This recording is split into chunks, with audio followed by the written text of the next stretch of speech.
Oh my god, I got fired by my solicitor. I'm getting all giddy because I'm so excited to live there. So I know that I normally do musical theatre videos and that's like my thing. It's not like I'm stopping doing that. This is just 1 or 2 or maybe 3 little videos about buying your first home. Obviously, I live my life on YouTube. Like, I never watch TV anymore. I go to YouTube for all my knowledge, and when I first started the process, I didn't find that there was that much information out there. So I just kind of want to share the things that I've learned through this process and just talk about the experience. If you normally watch my videos, then I totally understand if you don't like this and you want to click off it, that's fine. If this is your first time seeing one of my videos, I normally do musical theatre content, so that's what you'll get if you stick around. But anyway, if people are interested, I made a house Instagram. It's here. I actually really like being creative, obviously, but I love like crafts. This is one I made earlier, but so I've been showing like little craft things I've been making. I'm really into like DIY. Like, my parents are very do-it-yourself people, so I'm really excited to get to like do that myself. I'm obviously having a kitchen done. I'll be doing lots of painting and decorating and living my best B&Q and IKEA life. I feel like I look low-key really weird in this video. I'm also filming it on my G7X because I'm buying a house and all my things are packed up in boxes. It seems to be all I ever talk about now. But yes, I'm buying my first home. And I thought that I would do a video on it because there is so much to talk about, because I'm buying my place on my own, so not with anybody, and I'm buying in the London area. It is within the M25, which is like the motorway that goes around the outside of London, but it's just on the cusp of not London anymore. But it's very commutable. I can get into central London in like 20 minutes, and it's actually a shorter commute time than where I live now, which is in like central West London. Let's talk about it. Where to start? So I have lived in London since, so I moved down here in 2013 and I've lived here since, and I have shared with people that I do know, people that I don't know, a mixture of boys and girls, and I wouldn't say that I've ever been in a situation where I've been like completely happy. There's always been things that have annoyed me, always people that you kind of don't get on with, just living with other people who you're not in a relationship with or in a family with. I don't know, it's a little bit more difficult, and I have for a really, really long time wanted my own place, or just to live on my own at least. Like, not thinking that I would own somewhere, but thinking that I would like rent somewhere on my own. But it is so expensive to rent a 1-bedroom on your own in London. I always just thought I'll just end up living with strangers for my entire life until I give up and go and live with my mum and dad again. So a lot of people have been asking me like, how are you affording this? So I don't want to get like super into the details, but I essentially haven't saved anything. Like, if you're coming here for saving tips, I can't help you because I'm not very good at it. But basically, I got an inheritance and a gift from somebody else in the family. And at first I was like, I'm gonna go to New York. And I fully was like, do you know what? I'm just gonna go and move to New York. I've got the money now, and I'm gonna go and try and live in New York for a year or 6 months or something. And then I was like, let's be honest, at the end of those 6 months, I'll come home jaded and broke. So I was like, back to the drawing board. And then I thought the most sensible thing would be to buy property, because, you know, you're putting your money in each month. Because I always thought like, oh, you go from paying rent to paying a mortgage, but at the end of the mortgage, you get the house. Which I didn't think about. Obviously, when you're renting, each month you're paying off someone else's mortgage. Like, I'm paying off the mortgage on this house I'm in at the moment for somebody else. So then when her mortgage is over, she's got this house and I've got nothing, just bad memories. But whew. And then the more I thought about it, the more I thought, every single month I'm just throwing away my money. Whereas when you've obviously got somewhere, the money that you're paying to your mortgage is paying off your house. Why did I not realise what that was? I mean, when I started this, I knew nothing. I literally knew nothing. I went to this broker and he was talking about capital, and I was like, is capital. I knew nothing. So anyway, oh my god, what a long, this is gonna be such a long video. I had this huge chunk of money. So when you're buying somewhere, the majority of people do like a 10% deposit. People always talk about, oh, you have to have your deposit. It's so important about having, you know, at least 10% of the property's value. So I was like, well, if the money I've got is 10%, I'm buying Buckingham Palace. Oh, it's so awkward talking about money, isn't it? But anyway, I had this really big chunk of money. So I was looking at places that, let's be honest, I've not ended up buying because I kind of didn't really understand it. So I'm talking about mortgages at the moment, by the way. So I did like an online calculator of how much mortgage I could get, because that really is the most important thing rather than the deposit. Deposit is obviously very important. The mortgage, for me personally at least, was the main thing. I have a lot of things going against me. I'm one person on my own, so obviously it's only one income that you are looking at for your mortgage, so that instantly cuts your mortgage of what most people have down by half. I'm also a mixture of self-employed and employed. So for my employed work, sometimes I'll have no money from it because I'll do a month of an acting job. I won't have worked at the drama school. So like sometimes I'll have no money in my bank account from that, but I'll be paid self-employed. So it looks on my pay slips like I've not earned anything, but actually it's just gonna come in like a couple of weeks by self-employed work. For being self-employed, you need to have at least 2 years of tax returns. If you're self-employed, you understand. If not, this doesn't matter to you. You have to have 2 years worth of tax returns, and then I also had my pay slips for the last year. So first I went to a mortgage broker and he was like, I can give you this much money, and I was like, cool, I'll buy a big old mansion. And then I went to view some houses, I put in an offer on a place, and I was like, cool, is it all good to go? And he was like, actually, no. So I cried. I watched a few videos of people being like, I cried over this house, I cried over that, and I was like, I will not cry at that. I cry at everything. So obviously I cried a lot. So I went to him and then he was like, actually I can get you like this much, and I was like, that's not good. And then I went to another mortgage broker and he was like, yeah, I can get you this much with this shady bank that you've never heard of. And I was like, that doesn't sound good. And then I went to my third mortgage broker and he was like, yeah, I can get you this. Don't you worry about it, Amy, I've got your back. And then he sent me over some forms. So this was after I got my property, I put in my offer, and I went to my financial advisor at the bank and I said, oh, can you sign this form for me? And she was like, Amy, why didn't you talk to me about a mortgage? And I was like, well, I've heard that banks aren't as good as going to a broker because the broker will get you the best deal. The broker like sorts everything out for you and it's a lot easier. And she was like, it's actually not though. So I went in and I sat down with her for like 3 hours with her and the mortgage advisor, and we talked through all my finances, because I've got a lot of other things as well, because I've moved house like every year for the last like 6 years. So it basically makes my credit look really bad. I had so many things that went against me, you have no idea. And also I don't earn like huge amounts. So it was really about kind of like trying to match my deposit to my mortgage, essentially. So anyway, I spoke to the bank and they actually got me the best mortgage rate, because essentially you say that you want your house, you have your deposit, and then the rest is mortgage. So the bank gives you that money and you're paying it off each month, but you have to pay interest on it, obviously. So they got me the best deal out of all of the brokers that I spoke to, and also I didn't have to pay a broker fee, and I also got £250 back for going with the bank. If I can say one thing, I would say definitely shop around with regards to different brokers and different banks. My bank is with NatWest. I can't rate them highly enough. I think they were amazing. I did broker in with 2 different people from Countrywide and an online one. Not sure about that. But anyway, I decided to go with that. So I would always suggest going to speak to your bank or your mortgage broker first. And then once you've been and spoken to them, you want to start looking for properties. So I had what's called a mortgage in principle or an agreement in principle, which essentially is the broker or the bank saying to you, this is how much you can borrow from us. And then it kind of informs your sale. So if you're like going to put in an offer in a property, you're in a much better standpoint to have it accepted if you have your mortgage in principle all sorted and ready. Yeah, it's handy to have that beforehand. It's not a necessity, but it definitely makes it a lot better for you, especially as a first time buyer, if you're as like financially stable and secure as possible. Sellers love first time buyers as well, obviously, because they're not in a chain, it's a fast sale. So yeah. What happens next? So I looked at lots of houses and flats and things.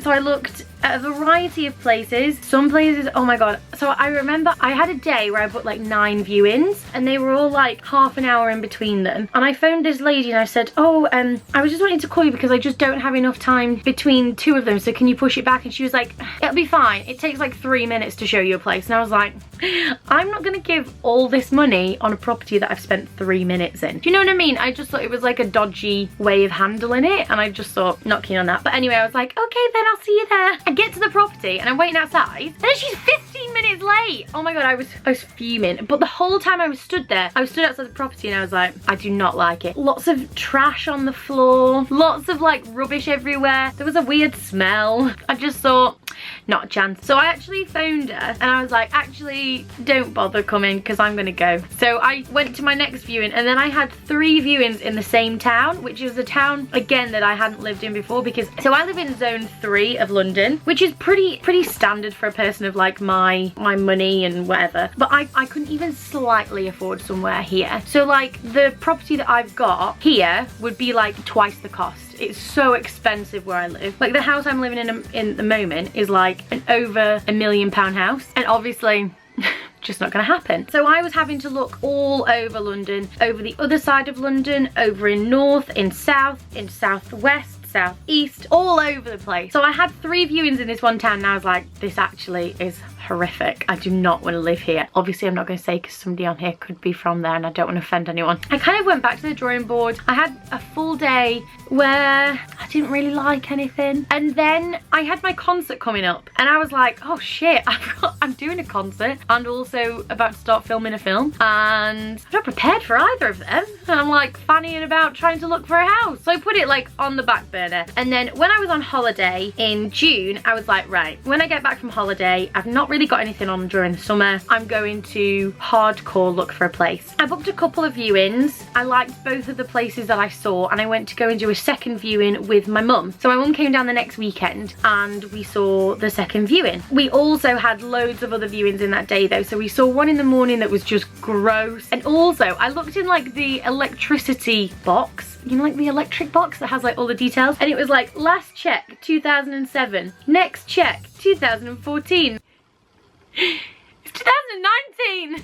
Estate agent lady, I think you should look at this. I then viewed one of the properties that I'd seen and really liked again. Again, I really liked it. The guy was like, we've had 2 more offers in, so if you want your offer, you better put it in and you better put over. And I was like, stressful. Then I saw another place and I really liked it. It was a little bit more expensive than I could afford though, because I was like, maybe I'll see something slightly over. Just not a good idea, because obviously then you'll fall in love with somewhere where you can't afford. And then I was like, so what are the people around like? And she was like, oh well, this lady has just died but her house is for sale. And I was like, oh, interesting. So we went and viewed that place. As soon as I went in, I was like, oh my God, I really like it. Like, because I didn't think I would. I don't know why. I just thought that I would like the other one so much more that was like right next to it.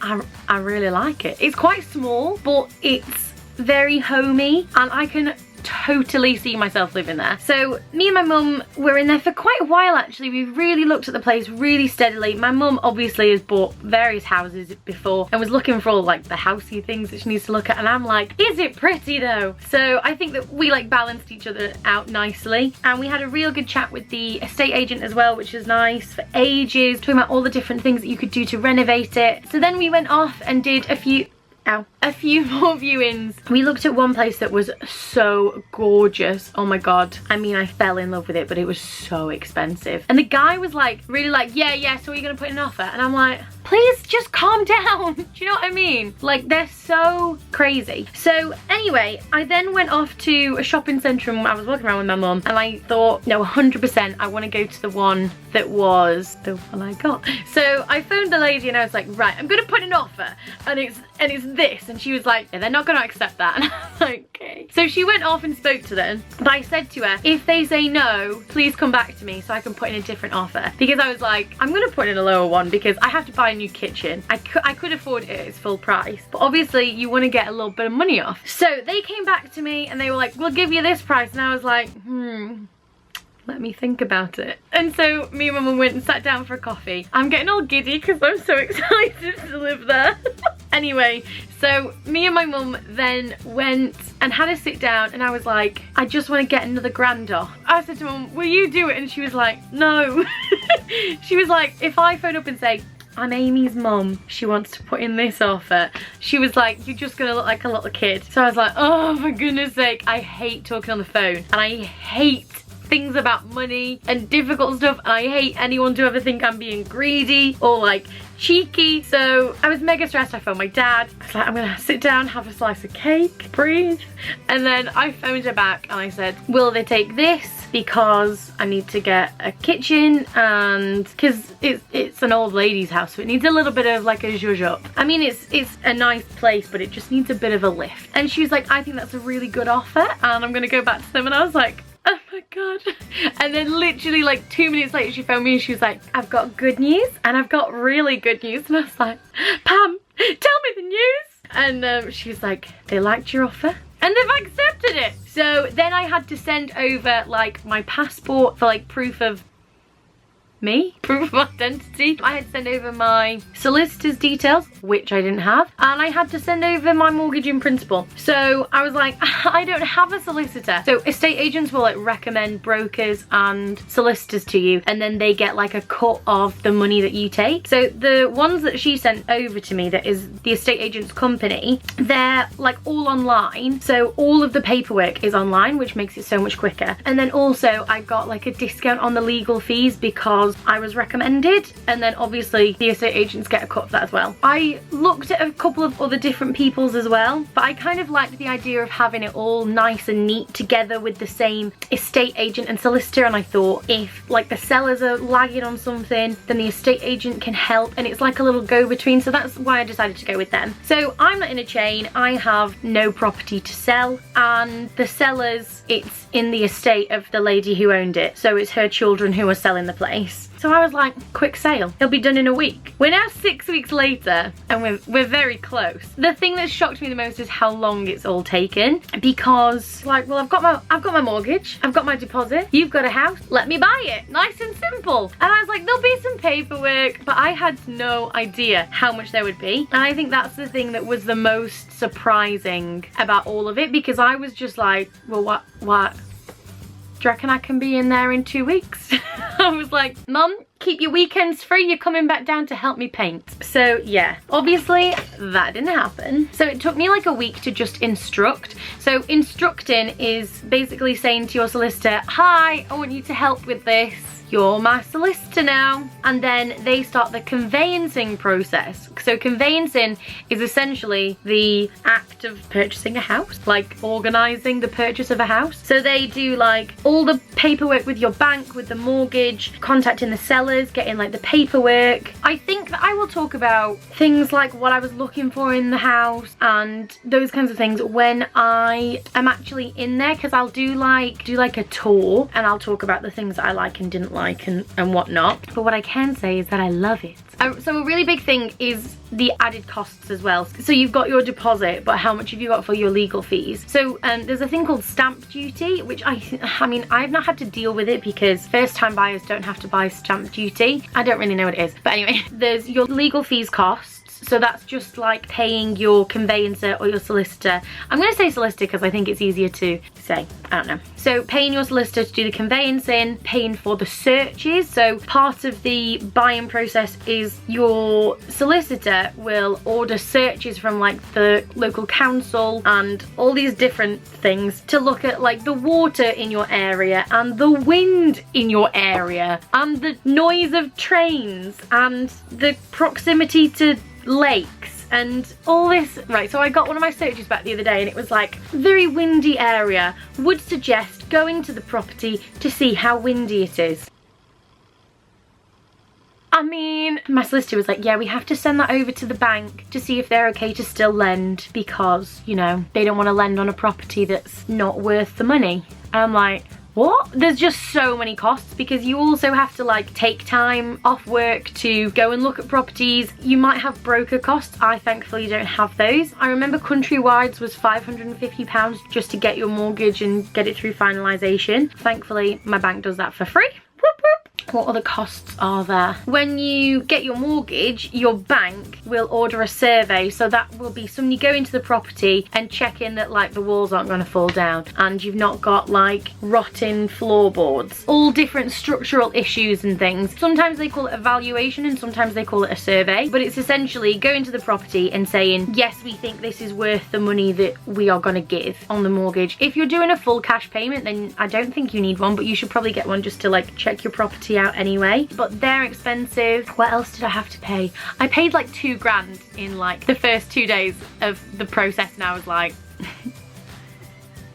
I have no more money. I would suggest having like a spare 5 grand on top of your deposit to cover like financial fees and stuff. Financial fees? To cover like the extra fees and things, because I tell you as well, I also had to pay like an extra £150 because a portion of my deposit was a gift. So I had to pay extra for my solicitor to process that paperwork from the person who gifted me the money. And there was a time when we first started and I was like, is she gonna ask me for money every day? Because I'm not a bank. Like, I know she's just doing her job, but like, it's a lot of money. Somebody asked if it would be as easy or as difficult as I thought. It's definitely more difficult than I thought. Well, it is quite difficult because you're trying to like organize all this stuff. It's kind of in other people's hands because I'm like super proactive with everything as well. Like, I check in with my solicitor every single day to be like, what's going on? Can I help with anything? Do you need anything? Hello? And she's like, yeah, I'm gonna tell you when things are going on. And I'm like, I understand that, but I'm crazy. So I need you to just understand that. So I'm like super proactive, pushing everything through really, really quickly. Some people I know will just be like, cool, that's gonna be my house. I'll leave you to it and get back to me when you need me.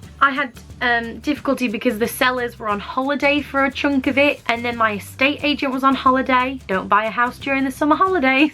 Everyone's on holiday. Also, during the process, my solicitor changed. I had a weekend with like loads of difficult stuff. I was talking to my solicitor loads, like back and forth, loads. And then basically I have like an online portal that each day tells me like the process, how everything's going. All the paperwork is uploaded to there, so then I can save it to my computer or print it or whatever. So I have this online portal, and obviously it's got like a little percentage thing and all of your solicitor's details. And one day I came in after this really long weekend of speaking to her loads and loads of difficult stuff. My solicitor's name had changed and I was like, oh my god, I got fired by my solicitor. I was like, I've been too needy. I've been dumped. So I phoned her and I was like, oh my god, what's happening? And she was like, oh yeah, I'm just leaving the company today. What? Is it because of me? So anyway, I had a new solicitor put onto the case. It was with the same company with a different person, and that was like an added thing that I didn't expect. And I don't know, I mean, it was fine, but just like an added thing that you don't kind of, yeah, expect. Somebody said on a scale of 1 to 10, how stressful has the process been? I mean, I find like day-to-day life stressful. So for me, everything is stressful, but I would say maybe like a 6. I don't actually think it's been that bad. The worst thing is my impatience. I am so impatient, and the whole time I've just been like, why can't I just go in there? I want to buy a kitchen. At the same time, I want it to be done properly, and you know, you don't want to cut corners, and this is somewhere that I'll hopefully live at least for a couple of years. So, you know, you want to make sure it's done right. But generally, it has been quite simple. I have been lucky that I'm not even using my full deposit amount or the money that I had on the property, like on the actual putting it into it, because I wanted some money left over for renovations and to cover legal fees and just as like a pot of money, just like having savings. Yeah, I mean, I've been quite lucky as well because the place I'm buying, I was the first person to see it. So it had only gone on the market like the day before I saw it. So I was literally the first person. I was very lucky that I went in straight away. London properties are notorious. Like, they can go on the website and be gone in like 2 hours. Like, you'll phone up place and you'll be like, hello, I'd like to view this property. And they're like, yeah, it's been gone. What? It said it was listed this morning. You have to be super proactive. Thankfully, I am, because I'm crazy. I think that probably the most stressful part of it was the mortgage side of things, because I'm a mixture of self-employed and employed, moved around a lot, buying on my own in London. Actually, the process has been really, really simple because on my online portal, it has like a check list of everything that needs to be done, and it explains it, and like each day I go in and like reread it all, so I like really know what's needed to buy a house. The thing that was difficult as well in my case was because the sellers, because the lady had passed away, it was her children who were, you know, they're like adults. They were having to get all this paperwork for somebody who's passed away. Like if I died tomorrow, good luck anyone trying to get through all my paperwork, because it is all over the place, because I do not have a normal filing system, which I will have when I have a house and I've got plenty of space to do it. Exciting. Like at the moment, I just don't have that. And a lot of people don't have like all their paperwork organised. They're trying to get all of this paperwork together. It's really hard. So my property is going to be leasehold. So I own my home, but somebody else owns like the land that it's on. So they like own the gardens and whatnot. So there's all the paperwork to be like, well, how much do I have to pay them to like look after the gardens? And what happens if this happens? And who pays for this? And who pays for that? And so there's loads of paperwork with regards to that. Leasehold always takes longer than freehold as well. I'm just about to have my report on title. I think that's going to happen on Monday. Report on title is essentially like, this is who's going to buy the house and this is all the paperwork and stuff to look over. So they do like a preliminary version of that, and then they order all of the searches, and then you have to pay for the searches. They're really expensive. So they have to do that, and then they've got to wait for the results in, and then if there's an issue with that, so like one of my results came in, there was an issue with it, so now the seller is having to sort something out with that, and with like the environmental officer. You have to wait obviously for like the seller solicitors. Like my solicitors are great because they're as proactive as me and they really get that I am on it. But if you've got like an old school solicitor who does everything on paper, you have to go in personally and sign things, and you can't like do an online version of it or whatever. It just takes a lot longer. Like the thing that's probably taken the longest was getting a couple of search results in, which we now have, and the sellers, just to get them to do everything because they were away on holiday, and I think their solicitors are like more old school than mine. Then you have your survey and your valuation done, and then obviously once you've had your valuation, they then go back to the bank, and the bank say, will I give you your full mortgage or not? Thankfully, mine did. So then they give you your official mortgage offer. Then you have to do like money laundering forms. I had so many because some of my money was a gift. The person who gave it to me and their spouse. I don't want to give out like details about. Anyway, the person who gave it to me and their spouse then had to go to their solicitor and get paperwork signed, and then send it all over and have like official things done of their ID, and then you're in like the prep exchange. For me, it took like 6 weeks, and that is 6 weeks of me being hard pushing. I'm like, hello, can you call them again? Please! I'm just really impatient. That's the hardest thing for me. So if you're wondering where I'm up to now in the process,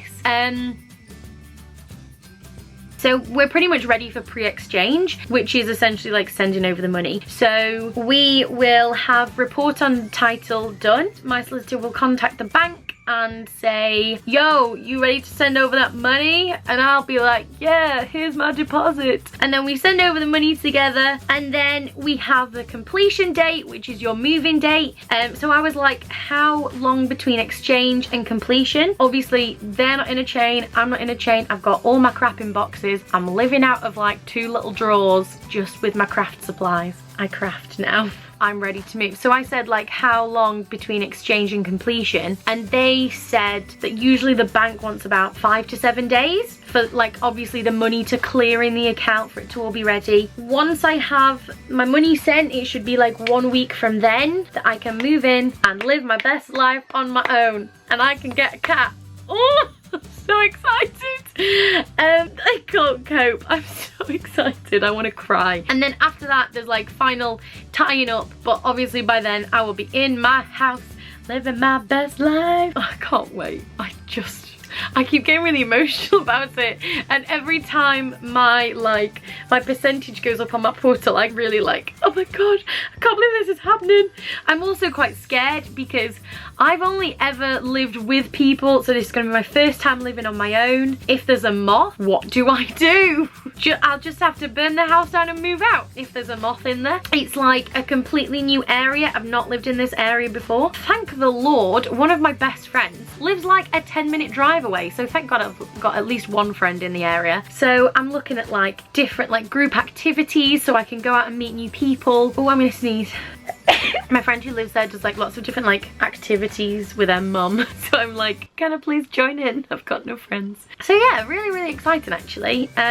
If you want more house videos, let me know. I feel like I've covered a lot in this and probably nobody's watched to the end, so probably just like, hi mum, thanks for watching to the end.